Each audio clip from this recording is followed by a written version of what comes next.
Okay, நாம் இப்போ இந்த வீடியோவில் ஆல்ரெடி பியூ எக்ஸாமுக்கான பாலிட்டி கிளாஸ் வந்து நம்ம அப்லோட் பண்ணிகிட்ருக்கோம். அதில் நம்ம இன்றைக்கி பார்க்கக்கூடிய கிளாஸ் வந்து பார்த்திங்க அப்படின்னா 1947ஆம் ஆண்டு இந்திய சுதந்திர சட்டம். ஓகேவா, இது வந்து அரசியலமைப்பில் என்ன மாதிரியான தாக்கத்தை ஏற்படுத்துச்சு அப்படின்றது தான் பார்க்க போகிறோம். குறிப்பாக சுதேசி மாநில பிரதிநிதிகள் இணைதல் அப்படின்றது ரொம்ப முக்கியம்.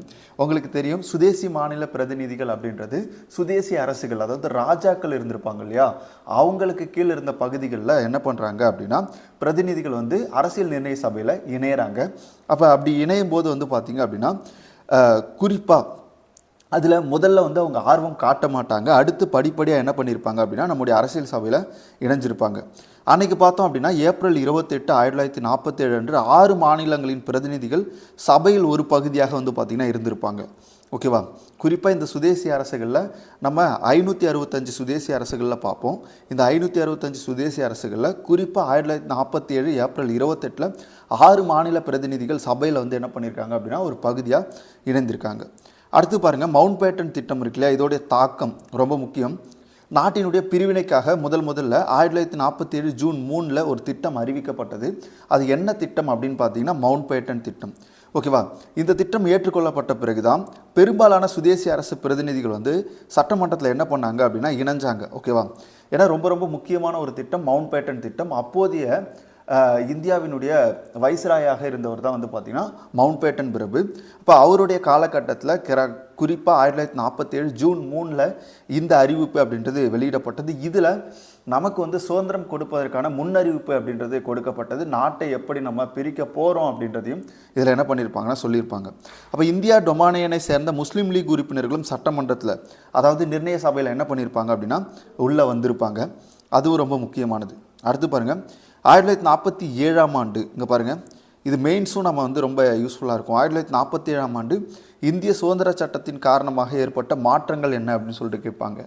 1947ஆம் ஆண்டு இந்திய சுதந்திர சட்டம் சட்டமன்றத்தின் நிலையில் பின்வரும் 3 மாற்றங்களை செய்தது. ரொம்ப முக்கியம். இந்திய சுதந்திர சட்டம் எப்போது ஏற்றப்பட்டதுன்னா 1947 ஏற்றப்பட்டது. சட்டமன்றத்தினுடைய இறையாண்மை அப்படின்றது உள்நாட்டு விவகாரங்களில் வெளிநாடுகள் தலையிடக்கூடாத ஒரு சுதந்திரமான நிலையை தான் நம்ம என்னென்னு சொல்லுவோம் அப்படின்னா இறையாண்மை அப்படின்னு சொல்லுவோம். அப்போ சட்டமன்றம் முழுமையான இறையாண்மை கொண்ட அமைப்பாக வந்து இந்த டைமில் வந்து மாற்றப்படுது. ஓகேவா, இப்போது அது தேவைக்கேற்ப எந்த அரசியலமைப்பை நம்மளால் என்ன பண்ண முடியும், உருவாக்க முடியும். காரணம் என்ன அப்படின்னா அங்கே இருக்கக்கூடியவர் நம்முடைய பிரதிநிதிகள். இனி இந்தியாவில் இருக்கக்கூடிய இந்தியர்களே அவர்களுக்கான சட்டங்களை உருவாக்குவாங்க. அந்த அளவுக்கான ஒரு பவரை வந்து பார்த்திங்க அப்படின்னா இது விடுதலை சட்டம் அப்படின்றது கொடுத்துருக்கும். இந்த சட்டம் இந்தியா தொடர்பாக பிரிட்டிஷ் நாடாளுமன்றத்தால் இயற்றப்பட்ட எந்த ஒரு சட்டத்தையும் ரத்து செய்யவோ அல்லது மாற்றவோ சட்டமன்றத்திற்கு அதிகாரம் இருக்குது. இப்போ இதுக்கு முன்னாடி நிறைய இந்திய அரசு சட்டங்கள் பிரிட்டிஷோடைய நாடாளுமன்றத்தில் இருந்து போடப்பட்டிருக்கும். இப்போ இந்த சட்டங்கள் நமக்கு தேவை இல்லாததாக கூட இருக்கலாம். அப்போ இருக்கும் பட்சத்தில் என்ன பண்ணுறாங்க அப்படின்னா இந்த மாதிரியான சட்டங்களை நீக்கிறதுக்கான அதிகாரத்தையும் சட்டமன்றத்துக்கு வந்து பார்த்திங்கன்னா கொடுக்குறாங்க. அதுவும் ரொம்ப முக்கியமானது. அடுத்து பாருங்கள், சட்டமன்றத்தினுடைய இரட்டை பணிகள் ரொம்ப முக்கியம். இதில் கொஸ்டின் கேட்டிருக்காங்க. நிர்ணய சபை ஒரு சட்டமன்ற அமைப்பாக பின்னாடி என்ன பண்ணியிருக்கோம் அப்படின்னா மாறி இருக்கும். அதில் அரசியலமைப்பு நிர்ணய சபையை ஏற்றக்கூடிய வேலையும் நாட்டுக்கான சட்டங்களை ஏற்றக்கூடிய வேலையும் 2 விதமான அவைகளாக அது வந்து பார்த்திங்கன்னா செயல்பட்டிருக்கும். அப்போ சுதந்திர இந்தியாவிற்கான அரசியலமைப்பை உருவாக்குதல் மற்றும் நாட்டிற்கான சாதாரண சட்டங்களை ஏற்றுதல் ஆகிய 2 தனித்தனி செயல்பாடுகள் சட்டமன்றத்துக்கு வந்து அந்த காலகட்டத்தில் இருந்துச்சு. அப்போ இந்த 2 பணிகளும் தனித்தனியான நாட்களில் வந்து பார்த்திங்கன்னா செஞ்சுருப்பாங்க. அதில் குறிப்பாக வந்து பார்த்திங்க அப்படின்னா ராஜேந்திர பிரசாத் இருக்கார் இல்லையா, டாக்டர் ராஜேந்திர பிரசாத் எப்போல்லாம் அரசியல் நிர்ணய சபை கூடுதோ அப்போல்லாம் அதுக்கு தலைவராக இருப்பார். ஓகேவா, அதுவே சட்டமன்ற அமைப்பாக அது மாறுச்சுன்னா ஜிவி மௌலங்கார் வந்து பார்த்திங்கன்னா தலைமை தாங்குவார். இது ரொம்ப முக்கியமானதுங்க. எப்படி கொஸ்டின் கேட்பாங்கன்னா சுதந்திர இந்தியாவின் முதல் நாடாளுமன்றத்தினுடைய பங்கு வந்து 2 விதமாக இருந்திருக்கும். ஒன்று நிர்ணய சபை அப்படின்றது என்னன்னு பார்த்தீங்கன்னா அரசியலமைப்பை உருவாக்கக்கூடியவர்கள் இந்த அவையில் வந்து பார்த்திங்கன்னா இடம்பெற்றிருப்பாங்க. இன்னொன்று வந்து பார்த்திங்க அப்படின்னா சட்டமன்றம். இதில் நாட்டுக்கான சட்டங்களை அப்போதைய தேவைக்கேற்ப ஏற்றுவதற்காக அந்த இடைக்கால அமைச்சரவையும் இதில் வந்து பார்த்திங்கன்னா இடம்பெற்றிருக்கும். அப்போது 2 விதமான பங்கு வந்து கொடுத்துருக்கு. அப்போ நிர்ணய சபையாக அது கூடும்போதெல்லாம் என்ன பண்ணாங்கன்னா ராஜேந்திர பிரசாத் தலைமையில் கூடியிருக்கும். இதுவே சட்டமன்றமாக கூடும்போது அதற்கு தலைவர் யாருன்னு கேட்பாங்க, ஜிவி மௌலங்கார். அடுத்து பாருங்கள், அரசியலமைப்பு சபையின் பலத்தில் குறைப்பு. ஓகேவா, இப்போது முஸ்லீம் லீக் உறுப்பினர்கள் வாபஸ் பெற்றுவாங்க. காரணம் என்ன அப்படின்னா இந்தியா பாகிஸ்தான் அப்படின்ற 2 நாடுகள் பிரிக்கப்பட்டுரும். ஓகேவா, அதில் குறிப்பாக வந்து பார்த்திங்க அப்படின்னா முஸ்லீம் லீக் உறுப்பினர்கள் வாபஸ் பெற்றதால் அந்த சட்டமன்றத்தினுடைய மொத்த பலம் 299 குறைஞ்சிரும். சரி, முன்னாடி எவ்வளோ இருந்துச்சு அப்படின்னா 389 இருந்திருக்கும். ஓகேவா? அதுக்கப்புறம் எவ்வளோவா குறையுது அப்படின்னா 299 குறைஞ்சிருக்கும். அப்போ பாருங்கள், இந்திய மாகாணங்கள்லேருந்து முன்னாடி பிரிட்டிஷ் மாகாணங்கள்லேருந்து 296 229ஆகவும் சுதேசி அரசுகளோட எண்ணிக்கை 93 70ஆகவும் குறைஞ்சிருக்கும். அந்த டோட்டலில் தான் இங்கே என்னென்னு சொல்கிறாங்கன்னா 299 சொல்கிறாங்க. முஸ்லீம் லீக் உறுப்பினர்கள் வந்து வெளில போயிருப்பாங்க இந்தியாவுடைய அரசியல் நிர்ணய சபையிலிருந்து. பகுதியாக உருவாக்கப்பட்ட அரசியலமைப்பு சபை.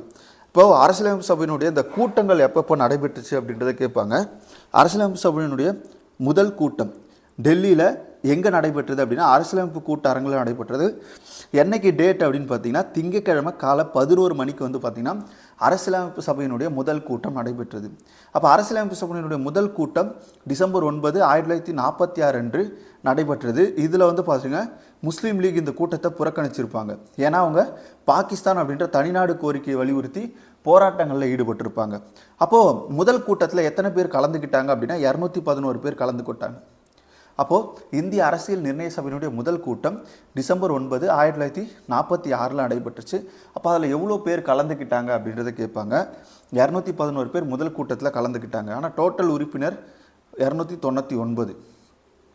ஓகேவா? அடுத்து பாருங்கள், இப்போது இதோடைய முதல் கூட்டத்தினுடைய கருப்பொருள் என்ன? தற்காலிக தலைவரை தேர்ந்தெடுக்கிறது. இந்த முறை வந்து பார்த்திங்கன்னா பிரான்ஸ் நாட்டினுடைய வழக்கத்தின்படி மூத்த உறுப்பினராக அவையில் யார் இருக்காங்களோ அவங்கள என்ன பண்ணியிருப்பாங்க அப்படின்னா தலைவராக தேர்ந்தெடுப்பாங்க. அப்படி மிக மூத்த உறுப்பினர் தான் சச்சிதானந்த சின்ஹா. அப்போ முதல் கூட்டத்தில் அதனுடைய கருப்பொருள் என்னன்னு கேட்பாங்க, தற்கால தலைவரை தேர்ந்தெடுக்கிறது. அப்போ இவருடைய பெயரை முன்மொழிஞ்சவங்க யாருன்னு சொல்லிட்டு கேட்பாங்க. ஜேபி கிருபாலினி அவர்கள் சச்சிதானந்த சின்ஹாவுடைய பேரை முன்மொழிஞ்சிருப்பாங்க. இரண்டாவது கூட்டம் பாருங்கள், இரண்டாவது கூட்டம் டிசம்பர் 11 1946 நடைபெற்றுச்சு. அப்போ இரண்டாவது கூட்டத்தினுடைய கருப்பொருள் என்ன அப்படின்னா நிரந்தர தலைவரை தேர்ந்தெடுக்கிறது. அப்போ நிரந்தர தலைவரை யார் தேர்ந்தெடுக்கப்படுறா அப்படின்னா ராஜேந்திர பிரசாத். நம்ம சின்ஹா அவர்களுக்கு உடல்நிலை சரியில்லாத காரணத்தால் அவர் விலகிடுவார். இப்போ ராஜேந்திர பிரசாத் அவர்கள் என்ன பண்ணுறாரு அப்படின்னு பார்த்தீங்கன்னா நிரந்தர தலைவராக தேர்ந்தெடுக்கப்படுறாங்க. துணைத் தலைவராக 2 பேரை தேர்ந்தெடுப்பாங்க. ஓகேவா? ஜிஜேந்திர குமார் முகர்ஜி, அதுக்கப்புறம் VT கிருஷ்ணமாச்சாரி. இவங்க 2 பேரும் துணைத் தலைவர்களாக தேர்ந்தெடுக்கப்பட்டிருப்பாங்க. இரண்டாவது கூட்டத்தினுடைய இன்னொரு அம்சம் என்ன அப்படின்னா அரசியலமைப்புக்கு ஒரு சட்ட ஆலோசகர் BN ராவ் அவர்கள் நியமிக்கப்பட்டிருப்பார். இந்த 3 விஷயமும் இரண்டாவது கூட்டத்தில் நடைபெற்றது. மூன்றாவது கூட்டம் எப்போ நடைபெற்றது அப்படின்னு பார்த்தீங்கன்னா டிசம்பர் 13 1946 நடைபெற்றது.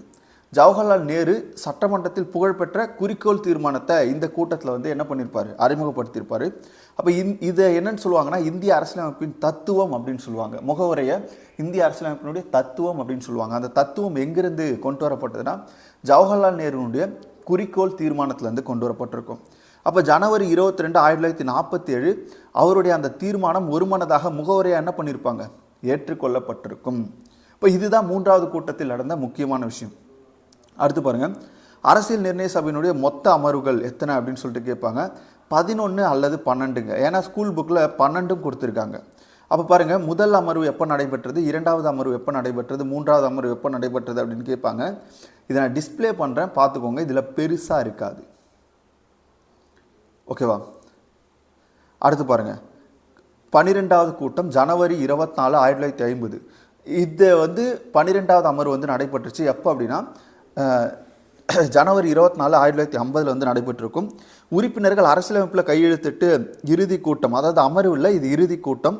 இந்திய அரசியலமைப்பு நிர்ணய சபை மொத்தம் எவ்வளவு நாட்கள் எடுத்துக்கொள்ளப்பட்டதுன்னா 2 ஆண்டுகள் 11 மாதம் 18 நாட்கள் வந்து எடுக்கப்பட்டது முழுமையாக அதை வடிவமைக்கிறதுக்கு. அப்போ குறிப்பாக 166 நாட்கள் திட்டமிடப்பட்டு 11 அமர்வுகள் நடத்தி அரசியலமைப்பு சட்டத்தின் மீது 114 நாட்கள் வந்து விவாதம் நடைபெற்றது. இந்த டேட்டாஸ் எல்லாமே அப்படியே கேட்பாங்க. அப்போ பாருங்க, அரசியலமைப்பு சபையில் பெண்களின் பங்களிப்பு மொத்தம் எத்தனை பேர் அப்படின்னா 15 பெண்கள் வந்து இருந்தாங்க. அப்போ அந்த 15 பெண்களை பற்றி நம்ம தனித்தனியாக பார்ப்போம்.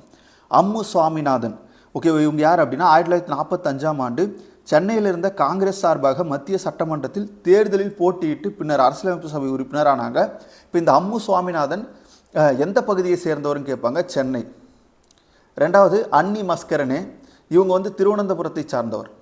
பேகம் குத்சியா ஐசாஸ் ரசூல், இவங்க வந்து முஸ்லீம், பஞ்சாபில் உள்ள ஒரு அரசு குடும்பத்தை சேர்ந்தவர். திருமணத்திற்கு பிறகு பர்தா முறையை எதிர்த்தவர் யாருன்னா இந்த பேகம் குத்சியா ஐசாஸ் ரசூல். பேகம் ஐசாஸ் ரசூல் மட்டுமே நிர்ணய சபையில் இருந்த ஒரே முஸ்லீம் பெண். ரொம்ப முக்கியமான டேட்டா. ஓகேவா? அடுத்து பாருங்கள், தாக்ஷாயினி வேலாயுதன். தாக்ஷாயினி வேலாயுதன் வந்து கொச்சியில், ஓகேவா, இப்போது கொச்சி, ஓகேவா, அறிவியல் பட்டம் பெற்ற முதல் தலித்திய பெண்மணியும், கொச்சி சட்டமன்றத்தின் முதல் தலித்திய பெண்மணி தான் இந்த தாக்ஷாயினி வேலாயுதன். இவங்களும் அரசியல் நிர்ணய சபையில் இடம்பெற்றிருப்பாங்க. ரேணுகா ரே வந்து பார்த்தீங்கன்னா தற்போதைய வங்கதேசமான பப்னாவில் வந்து பிறந்தவங்க. அடுத்து பாருங்கள், ராஜ்மாரி அம்ரித் கவுர். இவங்க சுதந்திர இந்தியாவின் முதல் சுகாதார அமைச்சர், அரசியலமைப்பு சபையினுடைய உறுப்பினராகவும் இருந்திருப்பாங்க. அடுத்தது கமலா தேவி, ஒரு குறிப்பிடத்தக்க சமூக சீர்திருத்தவாதி மற்றும் சுதந்திர போராட்ட வீரர். அரசியலமைப்பு சபையிலே இவங்க என்ன பண்ணியிருப்பாங்கன்னா பங்கேற்றிருப்பாங்க. சுச்சிதா கிருபாலினி, இவங்க வந்து உத்தரப்பிரதேசம் அலகாபாத்தை சார்ந்தவங்க. இந்தியாவின் முதல் பெண் முதலமைச்சர் யாருன்னா சுச்சிதா கிருபாலினி. அடுத்து விஜயலட்சுமி பண்டிட், சுதந்திர இந்தியாவின் முதல் பெண் அமைச்சரவை அமைச்சர். அதே மாதிரி ஐநா சபையினுடைய முதல் பெண் தலைவர், அணிசேரா இயக்கத்தின் தலைவராகவும் விஜயலட்சுமி பண்டிட் வந்து இருந்திருப்பாங்க. அடுத்து இருக்கவங்க பாருங்கள், அன்சா சிவராஜ் மேத்தா. இவங்களை பற்றி சிறப்பாக நம்ம சொல்கிறதுக்கு எதுவும் இருக்காது. மாலதி சௌத்ரி, பூர்ணிமா பானர்ஜி, லீலா ராய், துர்காபாய் தேஷ்முக், கமலா சௌத்ரி. இப்போ இவங்க எல்லாமே வந்து பார்த்திங்கன்னா அரசியல் நிர்ணய சபையில் பங்கேற்ற பெண்கள். மொத்தம் எத்தனை பேர்னா 15 பேர். அதில் ஒரு குறிப்பிட்ட சிறப்புகள் பெற்றவங்க எல்லாருமே நம்ம பார்த்துருப்போம். ஓகேவா? 2 பெண் உறுப்பினர்கள், அதாவது அன்னி மஸ்கர்னே மற்றும் மாலதி சௌத்ரி, இவங்க 2 பேரும் பின்னாடி ராஜினாமா செஞ்சுருப்பாங்க. இதுவும் ஒரு முக்கியமான டேட்டா. அடுத்து பாருங்கள், வரைவு குழு பற்றி பார்த்துருவோம். வரைவு குழு அப்படின்றது வந்து பார்த்திங்கன்னா இந்திய அரசியலமைப்பை வரைவு செய்யக்கூடிய ஒரு வேலையை பண்ணக்கூடியதான் இந்த வரைவு குழு. இந்த வரைவு குழு எப்போ அமைக்கப்பட்டதுன்னா 1947 ஆகஸ்ட் 29. நாட்டின் உச்ச சட்டத்தை, அதாவது இந்திய அரசியலமைப்பை வரைவதற்காக நாடாளுமன்றத்தால் நிறுவப்பட்ட ஒரு குழு தான் இந்த வரைவு குழு. அரசியலமைப்பின் மிக முக்கியமான குழுக்களில் ஒன்றாக இந்த வரைவு குழு வந்து பார்க்கப்படுது. இதோடைய தலைவர் யார் அப்படின்னு பார்த்தீங்கன்னா B.R. அம்பேத்கர். அவர் உட்பட மொத்தம் 7 உறுப்பினர்கள் இதில் இருந்திருப்பாங்க. அந்த 7 உறுப்பினர்கள் யாருன்னு பார்த்தீங்கன்னா, தலைவர் வந்து B.R. Ambedkar, N. Gopalaswami Iyengar, Alladi Krishnaswami Iyer, doctor K.M. Munshi, Syed Mohammed Saadulla, N. Madhavrao. உடல்நலை காரணமாக இவர் ராஜினாமா செய்வார். ஓகேவா? P.L. மிட்டர் இவருக்கு பதிலாக வந்து பார்த்திங்கன்னா நியமிக்கப்பட்டிருப்பார். T.T. கிருஷ்ணமாச்சாரி, அவர் 1948 இருந்தது பிறகு T.P. கைத்தானுக்கு பதிலாக இவர் வந்து நியமிக்கப்பட்டிருப்பார். யார்? T.T. கிருஷ்ணமாச்சாரி. அப்போ அரசியலமைப்பு வரைவு குழுவின் ஆலோசகர் யாருன்னு கேட்பாங்க, B.N. Rao. Sir Benegal nursing Rao அப்படின்றது தான் B.N. ராவ். அவர் சமர்ப்பித்த வரைவு அரசியலமைப்பு வரைவு குழு 1947 அக்டோபரில் வந்து ஆராயத் தொடங்கி அதுக்கப்புறம் ஏற்றுக்கொண்டிருப்பாங்க. பல குழுக்களில் யோசனைகளை பரிசீலித்து பிறகு வரைவு குழு அதில் குறிப்பிடத்தக்க சீர்திருத்தங்களை செய்து பிப்ரவரி 21, 1942 அன்று அரசியலமைப்பு சபையின் தலைவரிடம் அந்த வரைவு வந்து வழங்கியிருப்பாங்க. எப்போ வழங்கினாங்க அப்படின்னா 1948 பிப்ரவரி 21. ஓகேவா? இது ரொம்ப முக்கியங்க. அடுத்து அரசியலமைப்பு குழுக்களை பற்றி நம்ம ஒரு வீடியோவில் பார்ப்போம்.